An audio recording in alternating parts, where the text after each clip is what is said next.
What are we? What makes us what we are? And what we're going to be? I think it's that right there. It's grit.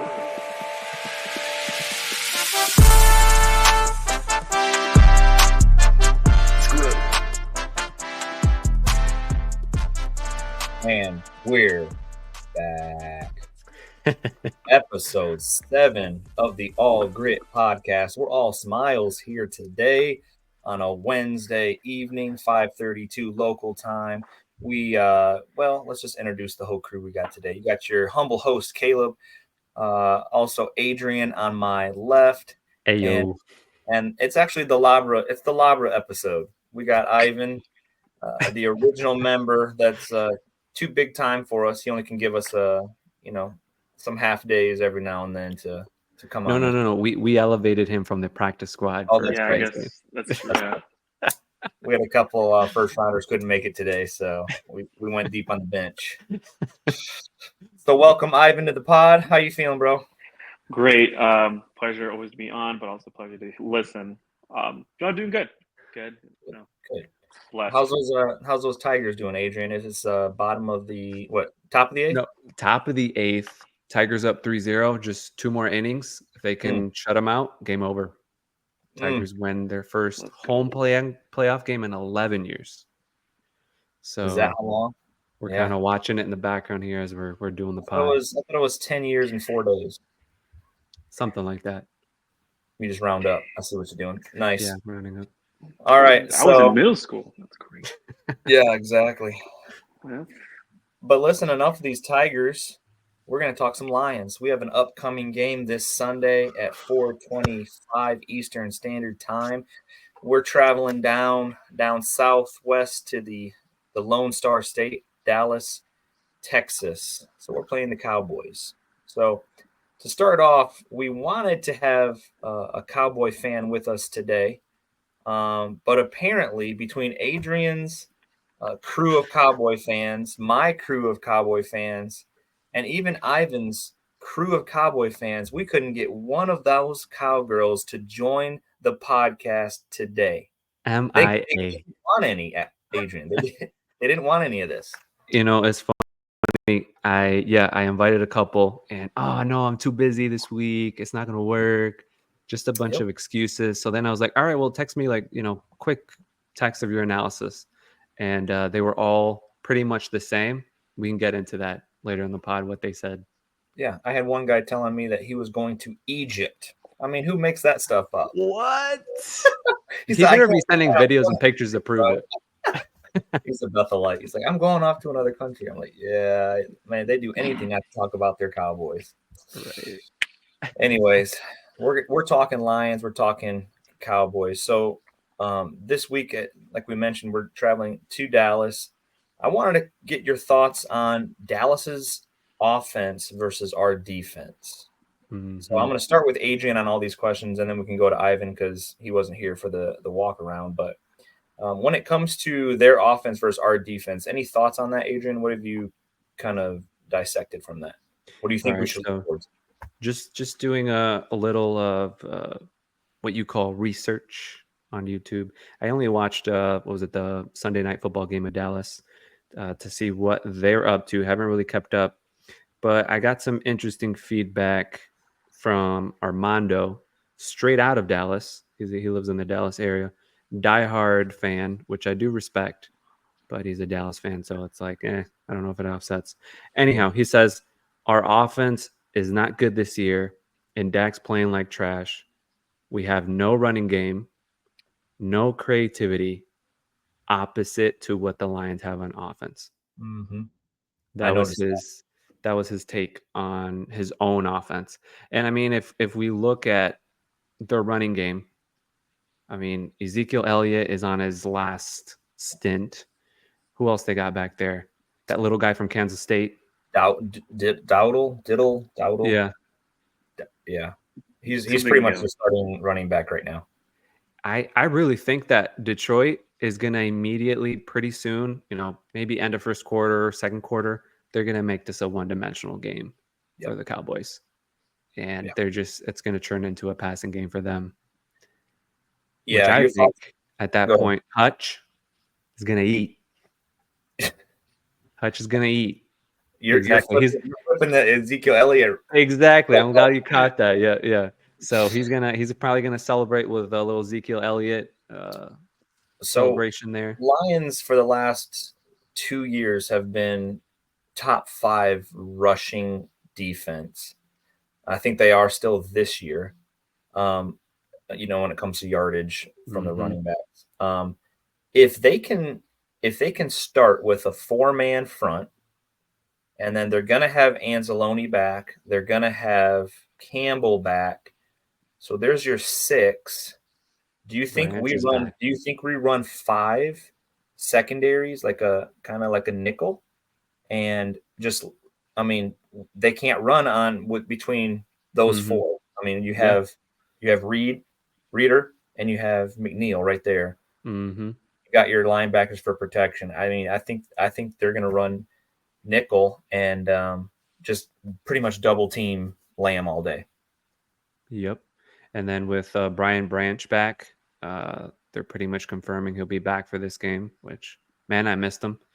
He's going to be a huge help too on the run game. So I've got expectations of low rushing numbers this game. What do you think, Ivan? I didn't check the injury report these last 2 days, but is Iffy back in the lineup? Like practicing? I think he's still in IR. Still in IR? Okay. Yep. Yeah, I think Branch would be a big help. But just answering the question, I watched a little bit of the highlights from the Steelers game when they played Sunday night. It's very true. It's just one-dimensional game. They only can pass. There's no form of running. So that's going to be easier for our defense. Hopefully, we just don't give up so many big yards with CD. Just hoping that doesn't happen. If we can just shut him out and keep other receivers like Brandon Cooks. I don't know if he's still – I haven't checked their injury report. Yeah. Limit to them. It's going to be pretty easy game for us, and hopefully we can – I know this offense is going to be running the ball. I hope they do the whole game with Lawrence and also Mark Parsons out. Micah Parsons. They're both out. Yep. Is Parsons officially out? Because I don't think it's official yet. Okay. But he's like doubtful. Yeah. Okay. Yeah. No, that should still be good. If he's still doubtful, practice reports come out, right? Yeah. We'll get more information. We're shooting on Wednesday, so we don't have all the information on who's doubtful. They usually come out till like 7:00 to see who's practiced, but Wednesdays don't really mean anything till we see a Saturday practice report. Then we'll get a good picture. But so, question for you on that, real quick, Caleb, before we move away from the Dallas offense, our defense. So, Carlton Davis shadowed last game for Seattle, Metcalf. Do you think that the defense should take the same approach with CD again? What do you think? I do. Until I'm, we're proved otherwise by him getting burned. I mean, he covered Metcalf fairly well. I know that he was your fumble of the ball last week. I can't believe you said that, but that was only because of containment, not because of his pass coverage. And because of his pass coverage, you have to. But not only that, I would still have Joseph or Branch kind of spy him, leave the safety on his side of the field always. So I would leave Arnold one-on-one with whoever their backup, their second string wide receiver is, whether that's Cooks or they don't know if Cooks might play either because he was out this last game. Right. So their number 2 might end up being like Turpin. Yeah. Right. So I would almost say it's Arnold Island this weekend and just move all the stuff over to Lamb's side and go. I mean, I'm not the defensive coordinator, but that's what I'm leaning towards. What about you guys? Yeah, I think it'd be another good opportunity to see Arnold kind of like you're saying in an island. See if he changed anything in the bye week. I'm really interested to see how he plays this next game.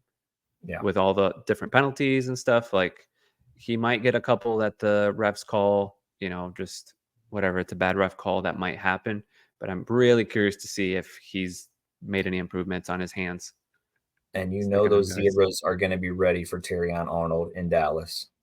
They got off the party bus just yesterday, and they're making their way to Jerry World. So we all know that Jerry pays those refs down there. So Arnold's going to have at least 3 penalties on him. Just mark that right now. All right. So we mentioned Hutch. You had a stat from Hutch. He's had 4.5 sacks in the last 2 games versus Dallas alone. So he's averaging 2.25 sacks a game. Over under 2.5 sacks. Ivan. It's tricky because you're gonna have to just think about this. I'd if say the over. They have a running game and they have to throw. That means they have to give Dak time, and you know the pressures that Aiden has been getting this year. So 2.5. That's actually a crazy high over under. It's gonna go either way. Hopefully, you're right. It is gonna go either way. It's gonna go either way. No. I'm saying 50-50. No, 50-50, where it's below 2.5, or he's gonna go crazy for like a 4-sack game, a 5-sack game. Oh, yeah. hot take. Okay. Write That's that down. how I see it. That's how I see it. Yeah. It's either like you just say 0 or 5 or 1 or 5 or what? No, I said it's under. It's either going to be 2, under the 2.5, or above, like 3 or 4 to 5 sacks. Okay, so I got you down for Ivan said you're getting 2 or 4. Just either 2 or 4 or more. I think it could definitely get 3. Like what we're talking about, like if they just shut down the run game early, we get ahead with 1 or 2 touchdowns. Hutch is just going to eat the rest of the game. He's going to have so many opportunities to rush him. He'll get 3. And I'm going to take the under. I'm going to go 2. Just because it's already covered by you guys. So let's go. Let's take the under, and then we'll see what we all got. All right. Mr. Price is right. All right.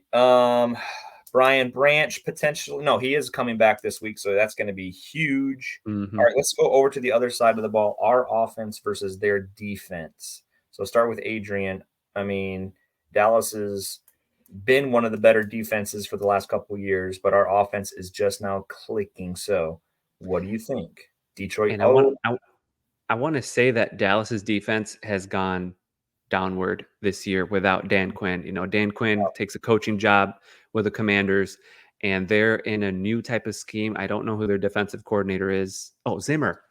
Zimmer from Minnesota Vikings. Yes. So Zimmer's scheme never really worked really well, even when we were bad a couple years ago. We still beat the Vikings under his scheme. So I don't think that their defense will give us much trouble. What I'm getting from a couple Cowboys fans was if Bland, their corner, he might be out as well, and Micah are out, it might be a blowout. But if they're in, then it'll be a fight. That's what they told me.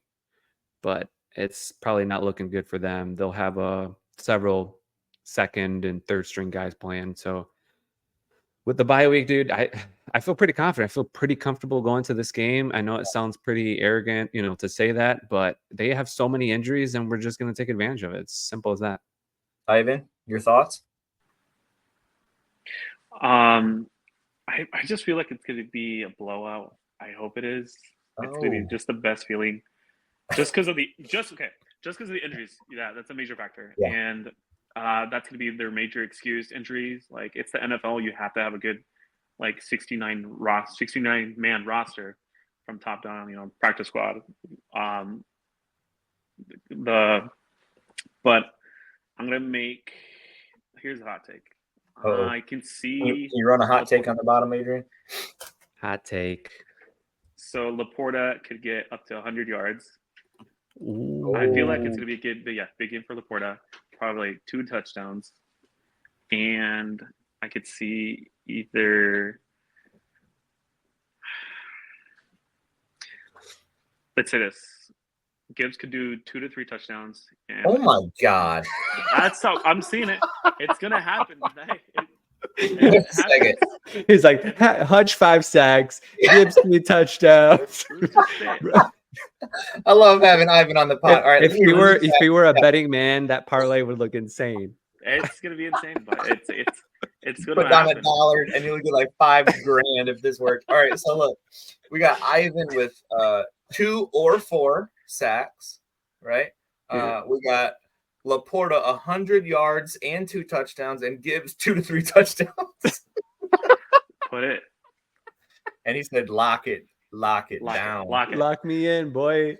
All right. But, well, so because with these last couple of games, what I've are these seen, shoot the boot guarantees, Ivan? I'm just wondering. I hope so. Okay, I was gonna add Montgomery at least 1 touchdown, but Okay, because wow. what I've been seeing, they've been really locked in with the running offense, and it's been opening up their play action. That's what I'm seeing right now with these injuries of the Cowboys defense. They're gonna take advantage of this run game, so I'm gonna see at least even both running backs hit close to 100 each, just like the previous game against the Seahawks. So I can see, both running backs getting a touchdown, and because Gibbs, he's more, how would I explain it?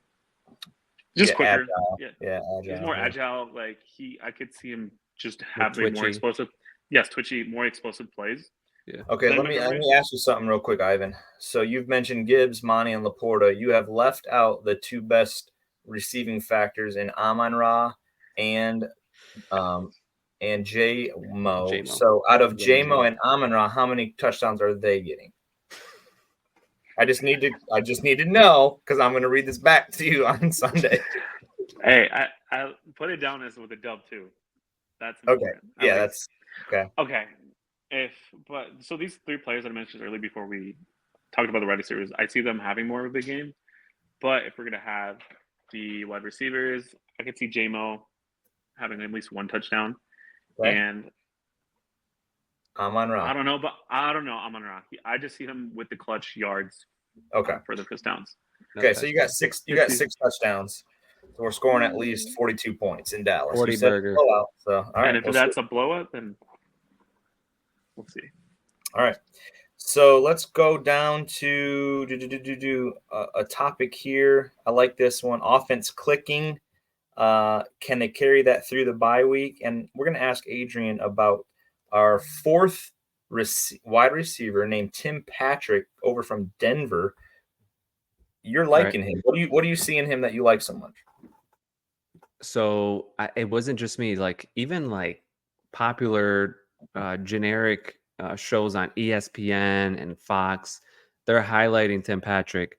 His blocking this past game was perfect as a wide receiver from what he had to do. He's blocking defensive ends. He's taking on linebackers. Like this dude's all over the place, and he got 50 yards against Seattle. So my hot take is Tim Patrick. Look out for him, number 17. Okay. He's going to have his best game yet. He'll have a 60, 70-yard game, right? So his best game was this last one, 50 yards. He'll have a 60 or 70-yard game. So he is definitely taking place of what a lot of people missed in Josh Reynolds. He's doing fantastic. And just listening to Dan Campbell's press conference today, he talked about Tim Patrick quite positively, went off talking about him for 2 minutes. How he's doing a great job. Yeah, and how coachable he is. He's like, this guy's a 9-year veteran, and he's asking the coaches how they want to do it, what he should do, and so he's quickly been one of the guys that they really love in the locker room there. There you go. All right, boys. So, Adrian, I'd wonder if it's a good time, since we don't have any sponsors this week, to get right into our Speak Pipe questions. I'll give you a couple seconds to get that up and running. So, our manager, Miss Megan, shout out, yes, thank you so much for running the socials, and also adding to our socials is a little website called speakpipe.com. Mm-hmm. And so you can go there. We have all of our links on our socials, whether it's Instagram, YouTube. It's all on our link tree that Adrian set up. But it's a really sweet way to communicate with us guys on the podcast. So what we're going to do is we're going to play a Speak Pipe question that just came in today. We have 2 of them. We're going to answer those questions. But I don't know, how would the people be able to get to our actual speak pipe, Adrian? You got more info on that, or? Yeah. So if you follow us on Instagram, social media, we will usually have a post with a direct link to be able to do it. It's super easy. Once you click on the link, it opens the site. You just hit record. You can listen to yourself before you send it in, and then just click, and then we'll actually receive it on our end, and we'll just download it and play it for everybody. So super easy to use, and just follow us on Instagram. You'll get the link each week if you want to actually, hear out your question. So there you go. So we're going to go systematically. Can we start with the first one that we got into our speak pipeline? yeah, so this one comes in from India. Hey guys, love your podcast. Just wondering what your thoughts are on the team's current coaching strategy and how do you think it's shaping the future of the franchise? Thank you, India. Coaching strategy. Now, we talked about that a little bit before. What do you think she's alluding to? Because coaching strategy can be anything. Is it breaking news? Tigers Sound just won sounder. top of the ninth. They won. Tigers win at home. Oh, they didn't even have to go in the bottom. Okay. Oh man, no, they didn't have to go to the bottom. It's over. It is over. Oh, I like that. Tigers win at home. Yes, they're not going back to Cleveland, man. They're going to end this tomorrow. Breaking news. End it tomorrow. Tigers 3-1. You know that I almost went to the game today, bro. No way. Yeah, I almost. What are you doing here, bro? Why are you shooting a pot? You could have been there. I could have been celebrating. I just, I didn't want to spend the $400. Man, you should have bought early when I they lost the first game. That's all right. I know. We'll get them in the next series. That's right. So, coaching. What was it? Coaching strategy. What do you think about that? So the way I view that question is, we are actually becoming known for being aggressive, going for it on fourth down. You know, with the bye week, I was forced to watch a Bears game, right? So I'm just like scouting the opponent, see what's coming up. And it was like a 4th and 2 in the Panthers territory. The announcer's like, oh, they're going to have to punt it. You know, if this was Dan Campbell, he would go for it, but they're not playing today. So we're being referenced. You know, we have this brand. We're being referenced in other games as the go-to guys when it comes to aggression. So I love the style. I know people were heartbroken in the San Francisco game, but it is what it is, guys. Like, you live by the sword, die by the sword. It's what we are. It's grit. It's our brand. You best believe we're going to go for it if there's an opportunity. Absolutely. So we are now. So that is the coaching strategy. If India, that answers your question, and us here as Lions fans, we love it. Some people might not. Some of the old heads might want to go with punt the ball on 4th and play field advantage, but we go with analytics and I mean, Detroit has been above 50% with the 4th down, so I think he's going to keep doing it. Dan is very progressive with that, so it changes the future culture, just because as long as he's the coach, he's going to keep doing it, right? Another thing that changes the culture is all these coaches that are players coaches, meaning they've played in the past, so they know how to deal with the players, right? So a lot of these coaches, which do have that fact. All right, let's go back, because breaking news: Robert Saleh of the New York Jets was just fired as their head coach yesterday. So in 2021, when these coaches were hired, do you have actually? No, I have. I think you got it. Yeah, you got it. I have the list of the coaches that were hired in 2021. Think of some of these names. I'll just start at the top here. Urban Meyer, Jacksonville Jaguars. Where's he at, Adrian? Ooh, he's unemployed. Robert Saleh, New York Jets. Where's he at? He just got fired. Brandon Staley, Los Angeles Chargers. I don't know where he's at. MIA. He's fired. How about David Culley from the Houston Texans? You ever heard of him? Yeah, he was. I think it was a special teams coordinator with the Ravens right before. He just had a 1-year stint, and he got canned. Okay. And then we'll throw in Nick Sirianni, we would both agree on the hot seat in Philly. Yeah, he's on the hot seat this year. And last but certainly not least, Dan biting kneecap Campbell. Bro, he's unique. So my point being is every single one of these coaches would have been looked at as more superior than Dan Campbell when he came into the league. Yeah. To my knowledge, not even Robert Saleh played. Mhm. He looks like he could have played, but none of these coaches played in the NFL. Correct. Except for Dan Campbell. And that is, I mean, it's getting around all the talking heads. Like, there's something about coaches that have played. There's something about Dan Campbell that players love to play for him. And so that's the culture. It's changing. And India, thank you for the question, because if he keeps doing this, he's going to have teams begging, or team members, teammates, players begging to come here and play. Yeah. Yeah, for sure. All right, man. We got one more speak pipe question. It's coming from our good friend, Jay Will. Holler at us, Jay Will. What you got for us? Shout out, bro. Hey, what's going on, fellas? It's your boy, Jay Will. Loving what you're doing at the podcast. I am chiming in on what do you think the Lions are going to do come trade deadline. We got some needs. We need some help on the D-line. We need some help in the secondary, wide receiver. We have depth, but we need to shore up some of these key parts. And there's guys out there like Trey Hendrickson, Buda Baker, Amari Cooper, DeAndre Hopkins, Devontae Adams that could fill those needs. Now, for the first time in a long time, Detroit is a destination. We got a winning culture, great coaching staff. The city is amazing right now. The players, they love what's going on. They're all working together as a unit. And we have cap space. So some of these players I do think could fit and we could make moves for. So I'm just chiming in to see what you guys think. Also, shout out my man Dave. Had a great time golfing with him this past weekend. 2-on-2, if anybody wants to come see us, you know where to holler at them. All Gritt Podcast. It's your boy Jay Will. Looking forward to hearing from you.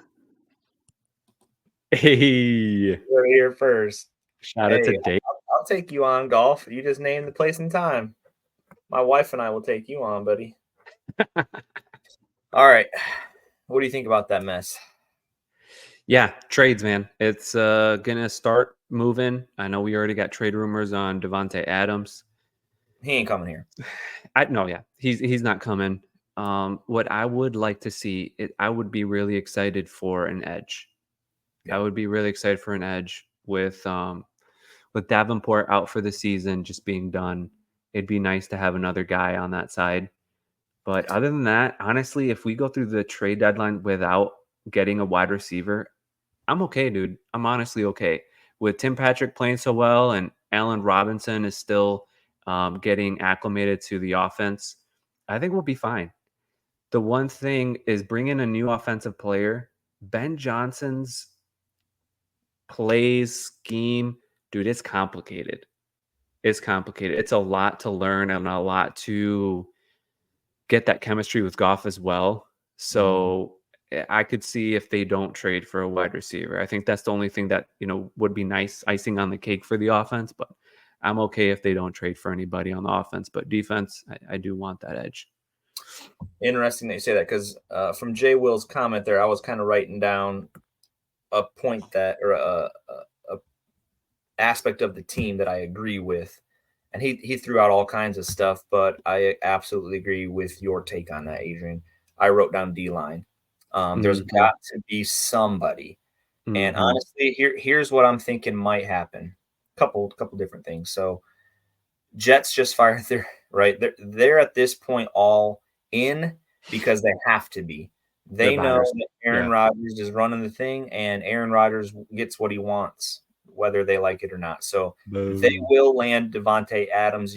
That's my hot take. Shoot the boot. It is 6:00 on Wednesday. I will shoot the boot if they do not get Adams by the deadline. So they have Adams because he wants it. But because of the money situation and because of the money that's coming off of one of their defensive ends' pocketbook every single day. Now, he's not a defensive end. He's actually a linebacker turned into defensive end. Do you know who I'm referring to? Hassan Reddick. That's him. So he's a secret sauce to this. What happens if we can pull a trade and give them something that they need we get Hassan Reddick because we lost Davenport. We clearly Chris Houston is not the answer, and he's not the problem. He's not in our answer book. He is a problem. He is Yeah. a big problem. So I hope I'm wrong. But yeah. If we're going big and we're swinging for the fences, can you imagine having Hutchinson on one side and a dude that racked up, I believe, like 18 or something crazy last year, 16, 14, whatever. It was more than Hutchinson had. Yeah. So if they can just, and I'm not saying they're going to sign him because they don't have the money for future years, but they could definitely sign him this year, and then they can just drop him next year. If You never know. Super Bowl run. Yeah. So Yeah. I do like the D line. That would be like my top favorite because I think that he's a veteran and he wants to go to a winning team, and this is a winning team. Unlike the Jets. That's the only way that I would want a Hassan Reddick trade because I feel like he's angry. He wants a long-term contract. I don't want to give him a long-term contract. But if he wants to come to Lions because he hears all the great things that are happening here, we're a Super Bowl contender, and Brad Holmes pulls his magic to just get a 1-year deal with him for the rest of the year so that this guy can prove to the rest of the league he still got it. Yep. I'm down for that. There you go. But I am not down for a long-term deal because we got to pay other internal guys. That's right. There you go, Jay Will. That's our thoughts on the All Grit podcast. All right, man. So we're at 31 minutes. We got an upcoming schedule. We got the Dallas Cowboys coming up. We got the Vikings coming up after that. Man, if this was a later in the game season, that game would be flexed automatically just because of the weight of it. So if we win this Sunday, we're 4-1 going to 5-0 Minnesota. That's going to be a heck of a good game. I think Vikings are on a bye this week, right? Yeah. So they play us next week at home. Yeah. I mean, they're home, mini. Yeah. I mean, we're already looking ahead, but that's going to be the toughest game. That Vikings game, they're for real. I don't know. I don't know about that one yet. I spent some time watching Darnold play the other day because I'm like, this has got to be fake.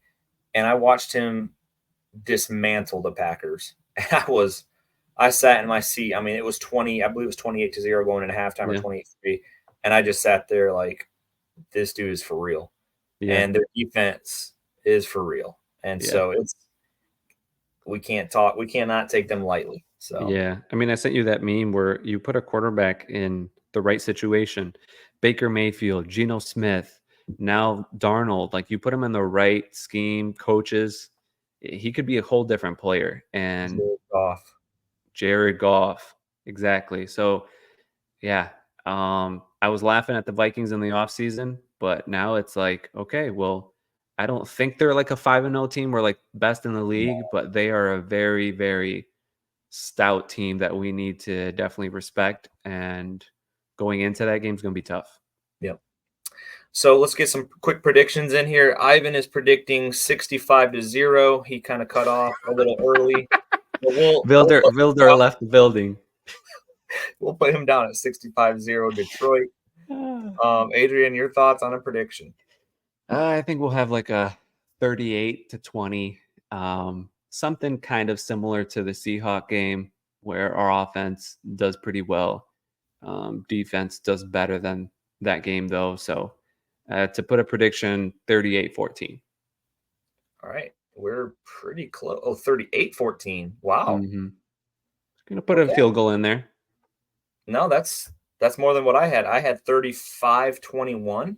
Right. So a two touchdown game. Yeah. So you're a little higher than that. So yeah, we'll see. We got these written down.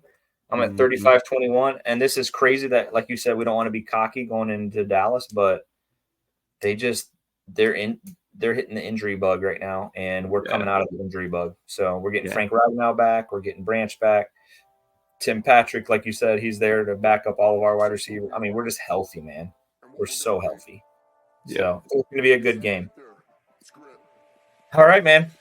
Episode 7. That's right. Can't wait. Bye week was tough to get through. Right back at it here. We go Sunday. Do you think Skipper's going to report eligible? That'd be sick if he did. He's going to report eligible. It's just That'd be awesome. They call it. Dallas, they can't throw it again. They'll double team him, bro. I can't wait for them to report him eligible though. Yeah, this is gonna be fun. All right, boys. Well, All Gritt Podcast signing out. We will have our next episode probably Monday evening following the Sunday game once we get the crew together. Yeah. And we'll see. I mean, me and Adrian just trying to hold it down. Everyone's working out of town. Have a great week, y'all. Enjoy that Tigers win.